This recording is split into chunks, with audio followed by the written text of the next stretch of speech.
अरे बेटा आ जाओ, कंबल ले लो कुछ, रेट बिल्कुल सही लगा दूंगा आपको। एक काम कीजिए अंकल जी, सारे कंबल पैक कर दीजिए। क्या सारे कंबल? शेखर, हम इतने सारे कंबलों का क्या करेंगे? मैं तुम्हें बताता हूँ बाद में, मुझे चाहिए सारे कंबल इसलिए ले रहा हूँ। अंकल जी वैसे आपके पास कितने कंबल होंगे? बेटा 50-60 कंबल तो होंगे मेरे पास, पर इतने कंबलों का तुम क्या करोगे? अच्छा एक बात बताइए अंकल जी, आप कंबल बेचने के लिए कहाँ से आए हैं? बेटा मैं तो पानीपत से आया हूँ यहाँ पे कंबल बेचने के लिए। अंकल जी एक बात बताइए, आप यहाँ अपने परिवार से इतनी दूर आए हैं, पैसे कमाने के लिए ही तो आए हैं, कंबल बेचने के लिए आए हैं। एक एक करके कंबल बेचेंगे, इससे बढ़िया मैं सारे कंबल एक साथ खरीद रहा हूँ। तो दिक्कत क्या है आपको?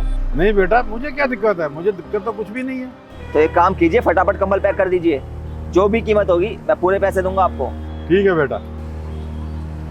शेखर, क्यों करने इतने सारे पैसे खर्च?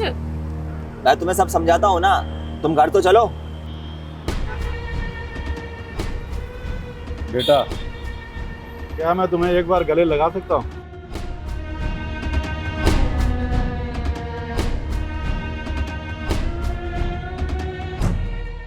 चलिए अंकल जी, एक काम कीजिए, आप सारे कंबल पैक कर दीजिए।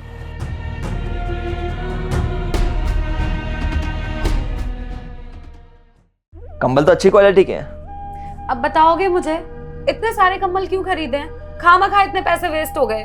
पैसे वेस्ट नहीं हुए हैं साक्षी, इन कंबलों को हम शाम को जाके जरूरतमंदों को बांट देंगे। और वो बुजुर्ग अंकल हैं, अपने घर से इतनी दूर आके कंबल बेच रहे हैं, उनकी मदद भी हो जाएगी। अरे तो हमने उनका ठेका थोड़ी ले रखा है। अरे ठेके वाली बात नहीं है, इंसानियत वाली बात भी तो होती है। अंकल जी मेरे को मुसीबत में लगे, अपने परिवार से इतनी दूर रह रहे हैं और इतनी ठंड में, जबकि उनकी कंबल की दुकान है, उनके पास खुद के लिए कंबल नहीं था ओढ़ने के लिए, तो मजबूरी ही होगी कोई। अब मजबूर की मदद कर दी तो सही है ना। हमने उनके सारे कंबल खरीद लिए हैं, अब वो आराम से अपने घर जा सकते हैं। अरे तो किसी और की भी मदद कर सकते थे, उन्हीं की मदद करनी जरूरी थी।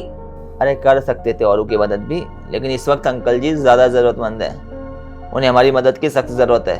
दरअसल बात यह है कि मैंने अंकल जी की बातें सुन ली थी।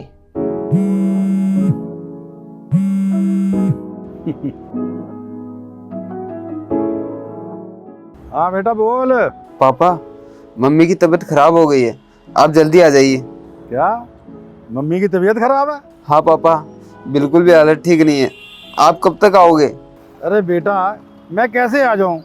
इतना सारा सामान लेकर आया हूँ बाहर बेचने के लिए, तो कैसे आ सकता हूँ बता?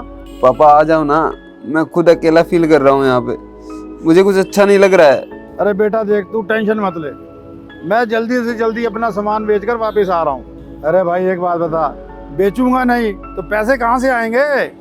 ठीक है पापा, थोड़ा जल्दी आने की कोशिश करना, हमें आपकी बहुत याद आ रही है।